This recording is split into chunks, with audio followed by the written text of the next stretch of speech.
अगले दिन गांव में एक अजीब सी अफवाह फैली। कहा गया कि कलावती, वो बुजुर्ग रहस्यमयी महिला जिसने कई दशकों से गांव से दूरी बना रखी थी, ने रहस्य के पेड़ के बारे में कुछ देखा था। एक सपना, एक दर्शन, या शायद कोई प्राचीन भविष्यवाणी जो सदियों से छिपी थी।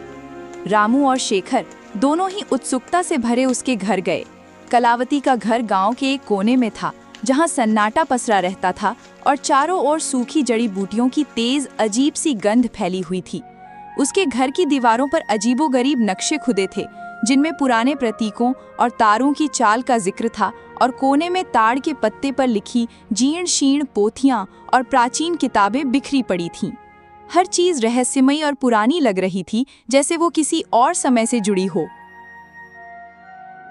रामू, शेखर, मैंने सपने में देखा है, उस बरगद के नीचे एक प्राचीन खजाना है जो केवल सच्चे दिल वाला पा सकता है।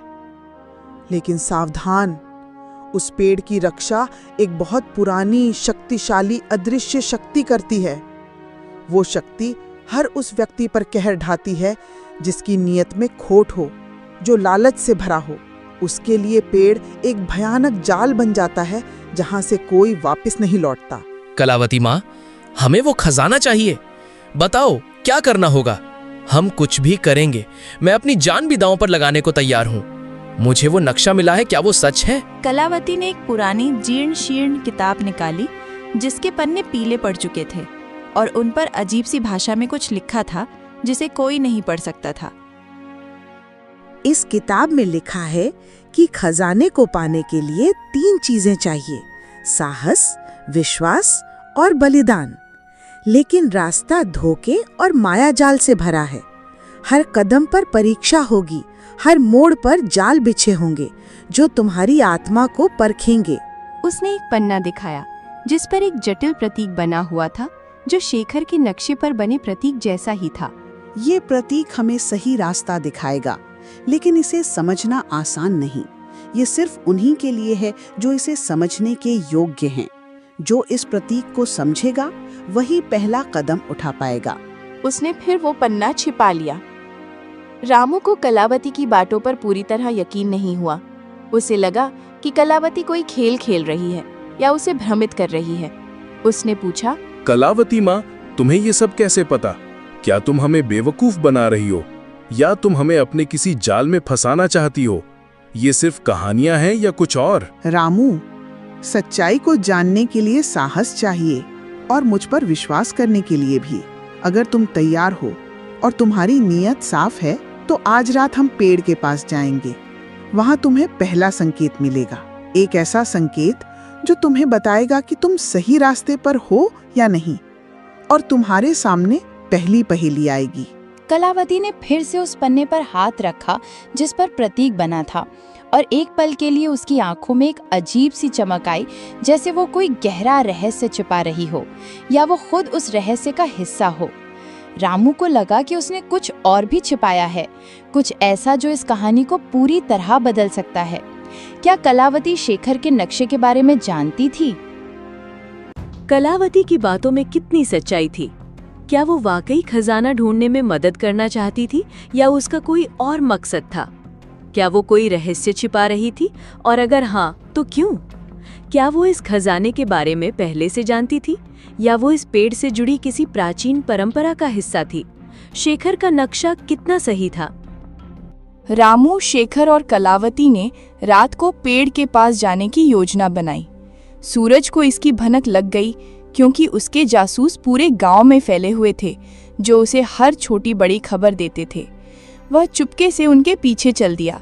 उसकी नीयत खजाने पर थी और वह किसी भी कीमत पर उसे हासिल करना चाहता था, भले ही उसे किसी की जान लेनी पड़े। रात के अंधेरे में बरगद का पेड़ पहले से कहीं ज्यादा डरावना लग रहा था। उसकी विशाल जड़ें सांपों की तरह जमीन पर फैली हुई थीं, जो अंधेरे में और भी भयानक दिख रही थीं, और उसकी मोटी शाखाएं आसमान को छू रही थीं, जैसे वे डरावने हाथ हों जो उन्हें अपनी ओर खींच रहे हों या उन्हें फाड़ने को तैयार हों। हवा में साई साई की एक अजीब सी आवाज़ थी, जैसे पेड़ खुद कोई रहस्य फुसफुसा रहा हो या किसी अदृश्य आत्मा की कराह हो। और पेड़ की शाखाएं मानो जीवित होकर हिल रही थीं, जैसे वे उन्हें अंदर आने से रोकना चाहती हूँ या उन्हें चेतावनी दे रही हूँ। रामू का दिल जोर जोर से धड़क रहा था। उसे अपनी माँ की सुनाई डरावनी कहानियां याद आ रही थीं, जिनमें पेड़ आत्माओं का घर था और उसकी जड़ें नरक का रास्ता। शेखर, ये जगह ठीक नहीं लग रही। मुझे कुछ अजीब सा महसूस हो रहा है। हमें वापस चलना चाहिए। ये सब मजाक नहीं है। यहाँ कुछ अदृश्य शक्ति है जो हमें अंदर नहीं जाने देगी। अरे अब पीछे नहीं हटना, खजाना हमारे सामने है। सोचा था कि तू बहादुर है रामू। क्या तू इन कहानियों से डर गया? ये सिर्फ हवा की आवाजें हैं। चुप रहो दोनों। हमें किताब के निर्देशों का पालन करना होगा। डरोगे तो खजाना कभी नहीं मिलेगा। ध्यान से देखो, पेड़ तुम्हें बुला रहा है। ये तुम्हें रास्ता दिखाएगा, लेकिन तुम्हें अपनी आत्मा को शुद्ध रखना होगा।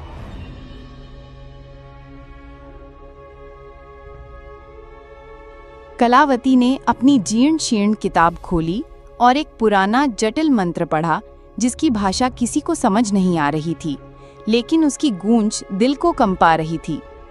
मंत्र खत्म होते ही अचानक पेड़ की जड़ों के पास जमीन हिलने लगी, जैसे नीचे कुछ हलचल हो रही हो, और मिट्टी ऊपर उठने लगी, एक अजीब सी रोशनी के साथ। एक पुराना जंग लगा ताला दिखाई दिया, जो जमीन में धंसा हुआ था और अजीब प्रतीकों से सजा था, जो अंधेरे में चमक रहे थे, जैसे वे जीवित हों।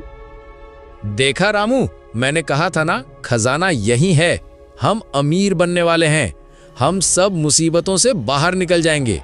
अब बस इसे खोलना है। इस ताले को खोलने के लिए 3 चीजें चाहिए। एक साहसी का खून, एक विश्वासी का आंसू और एक बलिदान। ये तीनों चीजें एक साथ पवित्र भावना से अर्पित की जानी चाहिए। कोई भी लालच या स्वार्थ इसे भंग कर देगा और खजाने के संरक्षक तुम्हें कभी माफ नहीं करेंगे। रामू ने साहस दिखाते हुए अपना हाथ काटा और खून की कुछ बूंदें ताले पर डाली। ताला हल्का सा चमक उठा और उस पर बने प्रतीक तेजी से जलने लगे, जैसे वे आग पकड़ रहे हों। शेखर ने अपनी माँ की याद में आंसू बहाए और ताले पर डाले। आंसू गिरते ही ताले से एक धीमी रहस्यमयी गूंज सुनाई दी, जैसे पेड़ खुद बोल रहा हो या कोई अदृश्य शक्ति जगा हो। लेकिन बलिदान का मतलब क्या था? कलावती ने अभी तक कोई संकेत नहीं दिया था। बलिदान का मतलब है कि तुम में से कोई अपनी सबसे कीमती चीज यहाँ छोड़ देगा। ये त्याग की निशानी होगी जो खजाने के देवता को संतुष्ट करेगी और तुम्हें उसकी कृपा मिलेगी। यह सिर्फ एक वस्तु नहीं, तुम्हारी आत्मा का अंश होगा। रामू ने अपनी माँ की दी हुई एक पुरानी चांदी की अंगूठी निकाली, जो उसके लिए सबसे कीमती थी। उसकी माँ की आखिरी याद, और उसने कभी उसे खुद से दूर नहीं किया था। उसने आंखें बंद करके उसे ताले के पास रख दिया। उसके चेहरे पर दर्द और दृढ़ता थी। शेखर ने अपनी जेब से एक पुराना चमचमाता सिक्का निकाला, जो उसके दादाजी का था। वो उसे देने में हिचकिचा रहा था। उसके हाथ कांप रहे थे। उसके चेहरे पर लालच साफ दिख रहा था, लेकिन खजाने की भूख ने उसे मजबूर किया। उसने भी उसे रख दिया। लेकिन कलावती ने कुछ नहीं दिया। कलावती माँ, तुमने बलिदान में कुछ क्यों नहीं दिया? तुमने हमें धोखा दिया है। ये कैसा बलिदान है? मेरा बलिदान मेरा समय है जो मैं तुम्हें दे रही हूँ, और मेरा ज्ञान जो मैं तुम्हें इस यात्रा में दे रही हूँ। तुम दोनों ने जो दिया वो तुम्हारे लिए कीमती था, मेरे लिए नहीं। मेरा बलिदान अलग है और तुम इसे अभी नहीं समझोगे। मेरा जीवन ही मेरा बलिदान है। रामू को शक हुआ, लेकिन तभी ताला एक तेज गड़गड़ाहट जैसी आवाज के साथ खुल गया, जैसे सदियों का रहस्य खुल रहा हो, और जमीन भी कांपने लगी। जमीन में एक गहरा अंधेरा गड्ढा दिखाई दिया, जिसमें एक चमकता हुआ पुराना संदूक रखा था। उसकी चमक इतनी तेज थी कि आंखें चौंधिया गईं, और उसमें से एक अजीब सी मीठी सुगंध आ रही थी, जो मन को भ्रमित कर सकती थी। कलावती ने बलिदान नहीं दिया, लेकिन ताला खुल गया। क्या उसने मंत्र में कुछ छिपाया था, या उसके ज्ञान का दावा सिर्फ एक बहाना था? क्या वो इन दोनों को सिर्फ मोहरा बना रही थी, या वो इस खजाने से जुड़ी किसी और गुप्त योजना का हिस्सा थी? क्या उसके जीवन का बलिदान ही वो थी या कोई और गहरा राज था?